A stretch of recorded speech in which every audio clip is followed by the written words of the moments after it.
In 1920s Soviet Russia, one man had a beautiful dream to mix chimpanzees and humans. Did he succeed? Probably not, but maybe some other scientists did. Today we're getting into Humanzees, the Skunk Ape, and horrible abominations here on MKUSUAL. It's human-monkey hybrid day. This has always fascinated me. Have you been reading my journal? Yes. I remember seeing some History Channel shows about this when I was a kid. Because that's how I feel a lot of the time. Like a human-monkey hybrid? Yeah. We're going to get into some real-life attempts. First of all, this makes no sense. No, it doesn't. Because we are a human-monkey hybrid. That's a really good point. That's just... That we are... But the idea, the dream... Well, I might as well just get into the history of it, because it'll explain the dream. The only... is that they have hands for feet. And they're super strong. The strength and agility, yeah, I could see that. But they're not smart. I don't know why you would... Ilya Ivanov. Okay, he's a Russian mad scientist. Let's call him what he is, okay? He's a dreamer. In the early 20th century, he was a respected biologist, specializing in artificial insemination. But Ivanov wasn't just interested in making better livestock. He wanted to create hybrids. He successfully bred a zebra-horse mix and then tried crossbreeding antelopes with cows. Why, bro? Can't tell you. To make faster cows.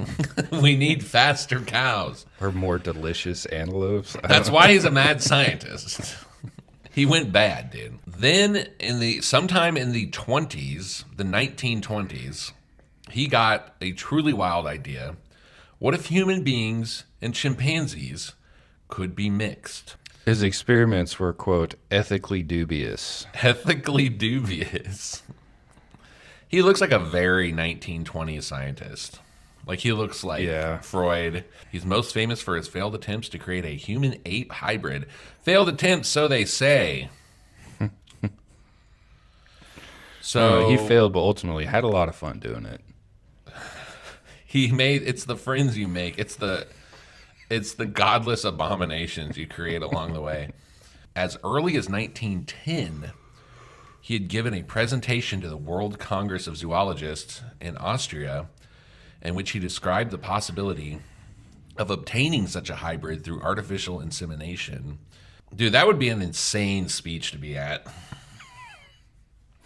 You're just like at this scientific conference, and this guy's like, we will breed the monkey with the human. But he did get backing from the Soviet government. Yeah, it did say he fell out of political favor at some point. At some point, yeah, we'll get to that. So he had political support at some point. So political support. Initially, he makes his big, wildly successful speech. Nobody thought he was weird. Everybody thought he was the coolest guy at the conference in Austria. Totally chill, totally normal to want to put human sperm inside chimpanzees and make a humanzee. He traveled to Africa in 1926, seeking chimps for his experiments. His plan was to artificially inseminate female chimps with human sperm. Oh, God. If that didn't work, he considered even darker possibilities. How? Okay, how? That would be using a female human. It'd be the reverse. Of course. Yes, that was a serious proposal. But before he could make significant progress, Soviet politics turned against him. Damn, dude. It's always the politicians. Like, wait, bro. He was arrested in 1930 during Stalin's purges and sent into exile, where he died a few years later. He said he died of a stroke in Kazakhstan. It's odd that he had Soviet backing. It probably made a lot of sense at first. Well, it did. Okay, it says here that he did successfully create zebra-horse hybrids, right, and cow-bison hybrids. So they probably were like, his work has use, and then he's like, oh, by the way, I'm going to create a humanzee. Yeah. And they're like, okay, bro. And then after a few years, they're like, wait, hold on a minute. What was that word you used? And he's like, humanzee. He's like, I just need several $1,000 and a cup of your jizz. I need to know whose jizz he used. Oh no! So it did go down. It did go downhill very quickly. So this comes from roadsandkingdoms.com. In November 26th, Ilya Ivanovich Ivanov traveled to the botanical gardens in French Guiana with his son and vials of human semen. A year later, Ivanov has received a grant from the Soviet Department of Science Institutions for the proposal of artificially inseminating chimpanzees to create a human-ape hybrid. So this was a father and son endeavor. Together, father and son oversaw the capture of 13 chimps, 3 of which were inseminated. No pregnancies followed. 10 of the chimps were sent to a new primate research center in the Soviet Union where he continued his experiments, this time inseminating human females with chimp sperm. That's where it went wrong. Mm-hmm. That's when they're like, hold up. Ivanov created the mouse rat. His experiments gained notoriety in 1927 when a Paris-based Russian newspaper raged against his attempts to inseminate women with chimp sperm. That was his downfall. This claim was widely disbelieved then. It would take decades before the more deviant aspects of Soviet ideology caught the West's attention. But there are records of these experiments in Soviet archives, as well as in Ivanov's own notes, preserved in manila folders in the document stores of the Sukhumi Institute. So in 1926, all was fun and games. He stole 13 chimpanzees. He tried to put his own sperm in them. I'm just going to say his own sperm. It's almost certainly. It's almost certain that he didn't take vials of sperm. I asked ChatGPT, and it said, whose sperm did he use, blah, blah, blah. And it said, great and very eerie question. It's one of the most mysterious and debated parts. But it's like it most likely came from him. Him or his son. Yeah. Particularly impressed was Nikolai Petrovich, a one-time secretary of Lenin who had earlier helped secure funding for his experiments. He gained support of the Society of Materialist Biologists. They would fund his experiments in Sukhumi, where Ivanov had already started working with chimps he had brought from Ghana. He needed female volunteers for the project. The women were found among local prisoners. The Soviet media was keen to suggest that a new species, uniting human strength with the subservience and agility of an ape, could form a more obedient workforce, a stronger army. The Soviet Union was caught in a genetic manipulation mania. The buildings on the hill above Sukhumi were to be the Soviet answer to Darwin's insights, where chimeras were born and biology became another tool in the propagandist arsenal. We can at least entertain the thought that Stalin, with his utilitarianism and paranoia, would have considered building an army of ape men. Reginald Oliver Yerke suggested Ivanov's plan was to, quote, fertilize the apes by artificial methods and bring back the mothers with their little human apes to gladden the hearts of the anti-God society in Soviet Russia and prove that there is no God. Oh, now that's a fascinating aspect of this story. Because they did, okay, the Soviet Union's quite new. Yeah. And they did go from like orthodox to atheist. So like this dude creating this horrible ape man abomination. It served It would gladden my heart to know there is no God. This is so dark. This is way darker than I thought it would be.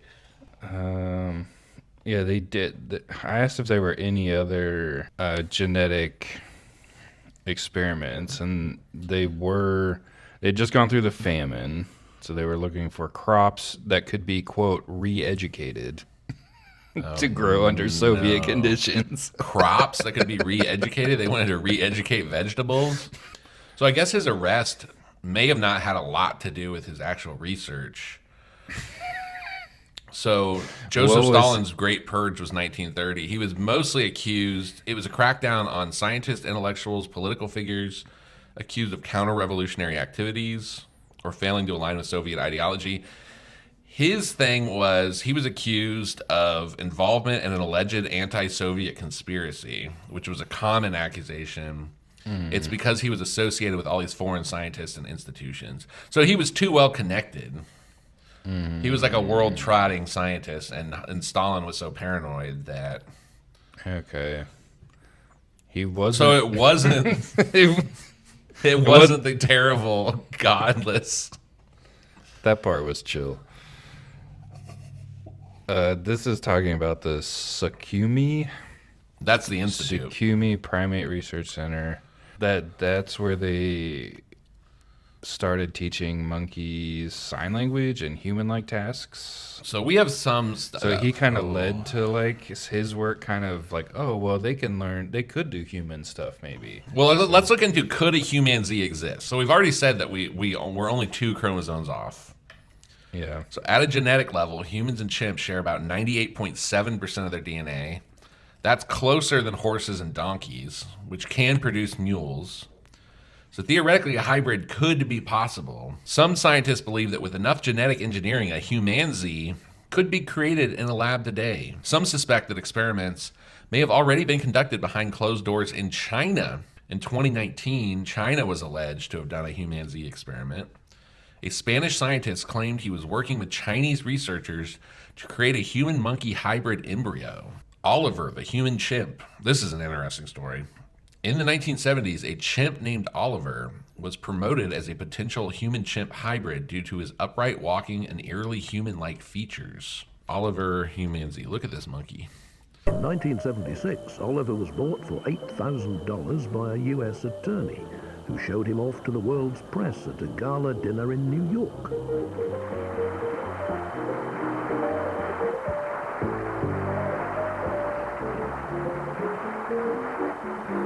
In the 1980s, Oliver disappeared from public view when he was sold to a medical research laboratory. But 10 months ago, he was rediscovered by an ape rehabilitation sanctuary in Texas. And once more, Oliver came under scientific scrutiny. Of course, I questioned all along the stories in the tabloids and wondered whether the claims about Oliver being so different physically were true. But as he walked and as I could see him, it was immediately apparent. There's no other ape that walks exactly like Oliver does or looks the same. No chimp trained to walk upright walks in the same way he does, with his shoulders back, straight upward, and with his knees locked. Additionally, his head is smaller, his nose protrudes more, his ears are set higher than those of other chimps. He's very small for a chimpanzee. Even his scent is different from the normal scent of a chimpanzee. It's very rank and quite distinct. Further evidence for Oliver's unusual genetic makeup has come from the reactions of normal chimpanzees to Oliver's human behavioral patterns. He doesn't get along with other chimps. They don't accept him as if they know that there's something different about him. Look here. As much as we've tried in the last few months to get Oliver in a social setting with chimpanzees, he much prefers to relate to people. I don't like that. He's like been isolated by nature. Apparently he was bald. He was balding too. He's fucking stressed out, dude. Yeah. He's like, everyone hates me. I fucking smell weird. I mean, he Make does fun of my ears. He does look kind of uncannily more human than it. Somewhere between. Yeah. But he's clearly something different. Oh, here he is smoking a cigar. I was gonna say he does look like he's walking around like he needs a cigarette. Poor guy. Stressed out. Okay, this is kind of tangential, but you've heard of the spider goat? Oh, yes, the goat. Yes. So not a hybrid per se, like a centaur, but they were able to put specific genes into the embryo of the goat to create proteins in their milk that could be spun into the same fibers as produced by the orb weaver spider. Spider silk. They were going to use it for like bulletproof vest, right? Yeah, armors, medical sutures, artificial tendons, biotextiles, so like a way to manufacture textile. I'm sorry, but I have to drop this picture into this episode. Is that a Cue the horrors of all horrors. That's just an artist depiction of a humanzee. Anyway, That looks like a gray alien. I don't like it anyway. So yeah, I mean, this is a good point. I mean, I was going to end this on like the stuff about CRISPR shit like that. You know, we grow pig hearts, we put human ears on rats. Like, we do pretty weird stuff. So check this out. And this is from IFL Science. And perhaps the most suspicious story of all, a hybrid human chimp was rumored to have been born in the United States before being euthanized when scientists realized the full implications of what they did. What have we done? What have we done? Evolutionary psychologist Gordon Gallup made these extraordinary claims in 2018. So there is an evolutionary psychologist, Gordon Gallup, made these claims in 2018, telling a British newspaper, The Sun. My sweet boy. Sorry. He said it was born in Orange Park, Florida in the 20s. They inseminated a female chimpanzee with human semen from an undiscovered donor and claimed not only that the pregnancy occurred, but it went full term, resulting in a live birth. It is around the same. At this point, the scientists of the story supposedly started to think things through, presumably while holding the exceptionally hairy baby. In a matter of days or weeks, they began to consider the moral and ethical implications. Maybe they were at the...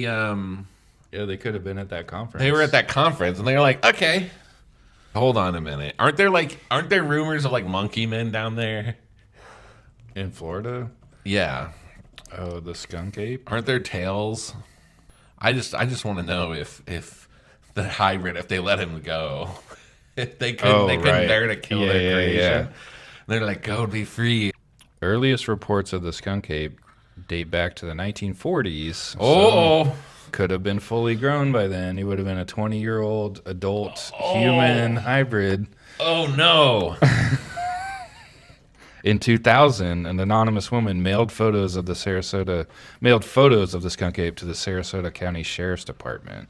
The skunk ape, a Florida cryptid, legendary hairy, foul-smelling, just like Oliver. A large orangutan-like creature. Yep. But that's what you look like. The scent thing is weird because he specifically mentioned like that he smells like exceptionally bad. Yeah, bro. Oh my God, 1942, where a man claimed the creature hitched a ride on the running board of his car for nearly half a mile before jumping off. 1929, an alleged sighting occurred in Perky Bat Tower in the Florida Keys, where the man described an ape-like creature shaking the tower and driving off the bats.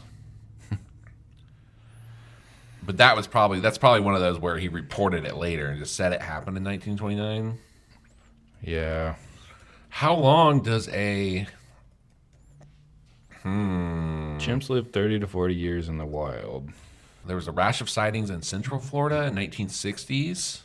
1963, a family encountered an ape-like creature around their rural home. Particularly common in the 50s. Well. If it isn't a... Cracked another case. If we cracked the skunk ape case. Created in the Orange Lab. 1920s. That is pretty freaking weird that the first sighting was 29. The coincidences are fun. All right. Any final thoughts? Nope. We put the soup in the monkey and made the skunk ape, and thank you, Ilya Ivanov. And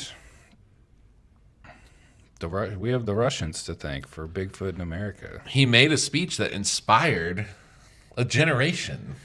They're good at that. Very inspiring speeches. All right. Don't do any of this. We're going to trust you until next week not to create a human-monkey hybrid. Just because you can.